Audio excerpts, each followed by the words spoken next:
Good morning, Dr. Webb.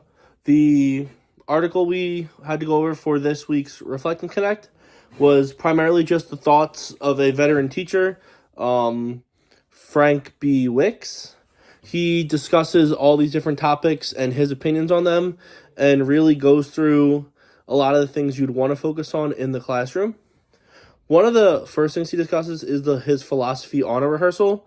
And for this, he wants to give the students a musical experience.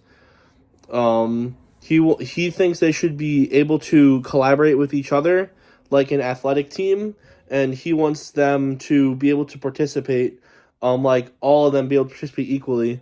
And for this to be more than just a classroom is what I'm taking from it, and more than just like busy work or like something that you have to take or something that like he wants to bring like joy and happiness towards the students. He wants them to feel a part of a group, and he wants them all to feel like they are part and they're acting like a team. He goes through a lot of different things. One thing that I found odd is that when talking about warming up, he says that he didn't often do a lot of it, depending on the type of like band or the type of ensemble they're doing.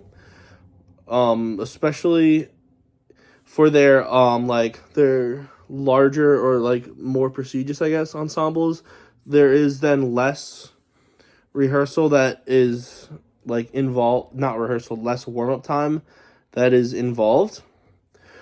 One of the things that he talked about a lot, and I found important that we talked about, is things about score study and ingesting scores.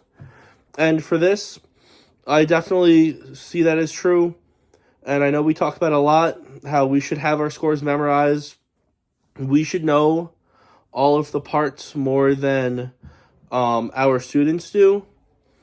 And he also goes over like different ways to do it and discusses how you should be able to play the individual parts as well. You shouldn't for example, like we can probably, when we're doing it, we can look down at the score and say, oh, I know what happens here, and I know when the violins or violas come in, but for here, it wants you to be able to play all of the scores and be able to sing any of the passages while looking at the scores.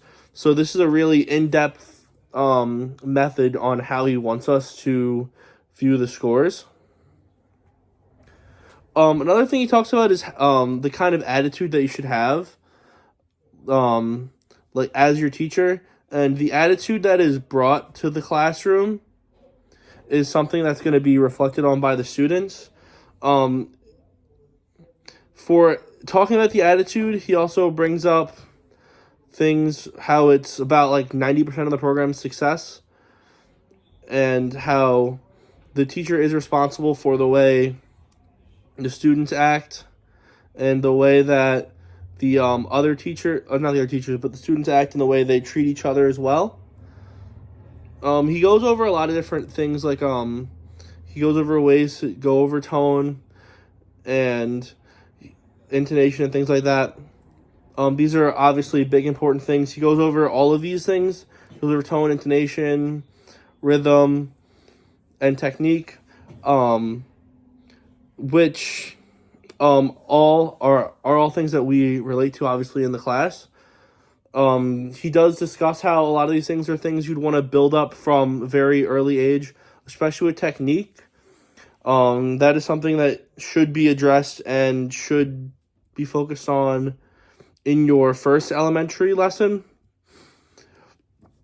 He also discusses things like scales, and he believes that by the time the students are in 10th grade, they should learn all of their scales, and including their corresponding arpeggios, which isn't something we really discuss about like what grade they should be in, where they should know all of the scales. But if it's following that, basically after their first year of high school, going into that year then implies that we should know or the students should know all their scales, which is something that I haven't really thought about that much, like when the students should know all of their scales by.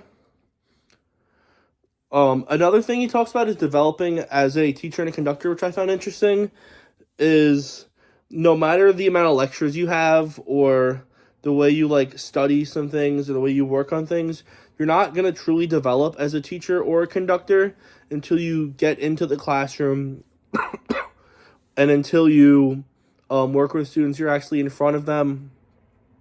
All the things you do, like, might help you for when you're in that scenario, but until you're like live conducting them, it's going to be, you're not going to notice all these issues. Like, even for example, when it's us conducting in front of the methods group, we will notice the issues, but the issues won't be like as prevalent and they won't be as noticeable.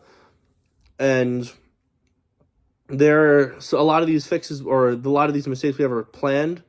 So there are definitely going to be more things to fix, and also some of the things we do in methods probably might not work in the actual classroom. It's going 6 minutes, pretty late on time, so I'll end this video. Have a good day.